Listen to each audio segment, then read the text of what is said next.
প্রিয় দর্শক, আজ আমরা আপনাদেরকে নিয়ে এসেছি টাঙ্গাইল জেলার হাটে। এই হাট অনেক বিখ্যাত একটি হাট এবং অনেক পুরনো একটি হাট। আজ আমরা এই হাটটিকে ঘুরিয়ে আপনাদেরকে দেখাবো এবং এর শুরু থেকে শেষ পর্যন্ত আপনাদের বিস্তারিতভাবে এই হাটের চিত্র তুলে ধরবো। আমাদের সাথে থাকুন।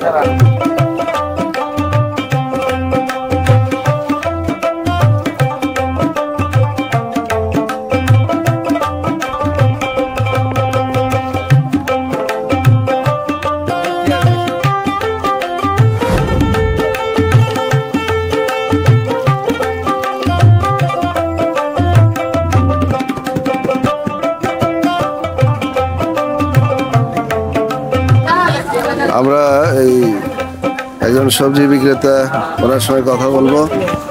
দর্শক দেখতে পাচ্ছেন, এই যে দেখুন এই ডাটাগুলো দেখুন, বেশ মোটা এবং ডাটাগুলোর সাইজ ভালো। আমার নাম হাজার। আচ্ছা, আপনার এগুলো নিজের জমিতে আবাদ করা? নিজের জমিতে। আচ্ছা, এই ডাটার আটি দেখলাম, কেমন দামে বিক্রি করছেন? 20 টাকা, 15 টাকা এই সাইজ অনুযায়ী। আর এই যে পাট শাক, পাটের শাক 20 টাকা। অনেক সস্তা হলো। এগুলো সব আপনার জমিতে আবাদ করা? আবাদ করা। আচ্ছা, ভালো থাকবেন। কেমন? আচ্ছা, কথা বলবো একজন সবজি বিক্রেতার সঙ্গে। হাসান নামের একজন সবজি বিক্রেতা। আমরা তার কাছে জানতে চাইবো যে সবজি কেমন মূল্যে বিক্রি হচ্ছে। হাসান, এই সবজি যা দেখতে পাচ্ছি, ঢেঁড়স, শসা, বেগুন, পটল, সব তো আপনি নিয়ে এসছেন। তো এগুলো কিভাবে সংগ্রহ করলেন? আপনি কোথা থেকে নিয়ে এসছেন? গৃহস্থের কাছ থেকে নাকি কোথাও অন্য কোনো বাজার থেকে? বাজার, পাবনা বাজার। আচ্ছা, তো কেমন আজকে বিক্রি হচ্ছে? কেমন? ঢেঁড়স বেচতে আছে 60 টাকা কেজি, শসা 20 টাকা কেজি, আচ্ছা, বেগুন 40 টাকা। আর গত হাটে কি এরকম দাম ছিল নাকি একটু বেশি এই হাটে বা কম? কম ছিল। ঢেঁড়স ছিল 40 টাকা, আচ্ছা, শসা 15 টাকা, আর বেগুন 30 টাকা। তো আজ কেমন বিক্রি হচ্ছে? কেমন? এখন তো 8 লাগে নাকি। আচ্ছা, কেবল শুরু আর কি। হ্যাঁ, কেবল শুরু। এই পটল বাজার হাটে আমরা একজন ক্রেতাকে পেলাম, ওনার সঙ্গে কথা বলবো। আমার নাম মোহাম্মদ আমিন। আমার বাসা পটল বাজার সংলগ্ন দশকিয়া। এই বাজারের পাশে আপনার বাসা? হ্যাঁ, আমার পাশে আমার বাসা। আচ্ছা, আজকে আপনি এখানে কি কেনার জন্য এসেছেন?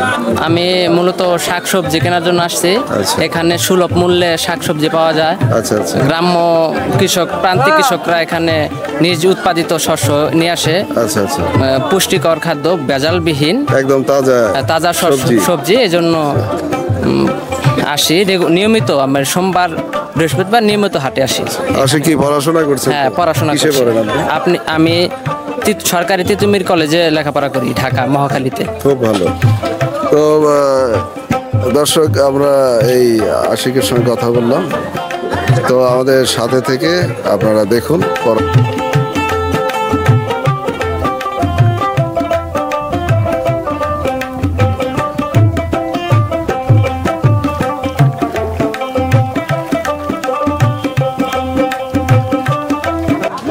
আলামিন। আলামিন ভাই, এই যে পুঁইশাক দেখতে পাচ্ছি, এগুলো কি সব আপনার? হ্যাঁ, চাষ করা, সব চাষ করা। এই আটি দেখতে পাচ্ছি, এগুলো কেমন দামে বিক্রি করছেন? না, 20 টাকা করে। সব একই দাম? হ্যাঁ, একই দাম সবে। আপনি কি বরাবরই এই হাটে বিক্রি করেন? হ্যাঁ, সব সময়। আচ্ছা, এগুলো সব আপনার নিজের চাষের জন্য। আপনি কি শুধু এই হাটে বিক্রি করেন নাকি পাশাপাশি এই হাটে আমরা বিক্রি করি? এই হাটে বাজারে বিক্রি করি, আবার হাটে বিক্রি করি। সোমবার আর বৃহস্পতিবার হাট। আর আপনার এই পুঁইশাকের পাশাপাশি অন্য কোনো সবজি আবাদ করেন? এই যে ভেন্ডি আছে, পাটের শাক আছে, শসা আছে, দুর্মা আছে। তাতে আজ কেমন যাচ্ছে? বিক্রি হচ্ছে কেমন আজকে? ভালোই, ইনশাল্লাহ। ভালোই বিক্রি করে। এই হাটেই মোটামুটি ভালো বিক্রি। হ্যাঁ মোটামুটি ভালো বিক্রি করে। আর পাশাপাশি বাজারেও বিক্রি করে। হ্যাঁ বাজারে বিক্রি করি, সকালে বাজারে বিক্রি করি। সকালে বিকাল আছে আছে সবসময় আছে। আবাদ করি তো 2 বিঘার মতো। 2 বিঘা জায়গা জমিতে চাষ। আর জমিতে চাষ করা। এই সবজি চাষ করে মূলত। আর খালি সবজি, শশা আছে, দুর্মা আছে, শশা উঠতাইছে কেবল। মানে আর কিছুদিন পরেই আপনি শসা নিয়ে আসতে পারবেন। হ্যাঁ শশা নিয়ে। আমরা কথা বলছি এখানে একজন কাস্টমারের সঙ্গে। রাকিব হোসেন। আচ্ছা রাকিব হোসেন ভাই, আপনি আলু কিনতে এসেছেন তো? জি আলু কিনতে আসছি। কি আলু কিনলেন আপনি? দেশি না- আলু, দেশি। আচ্ছা, কত করে নিচ্ছে আলু কেজি প্রতি? 50 টাকা। তো কেমন মনে হচ্ছে? না আলুর দাম তো বেশি হচ্ছে।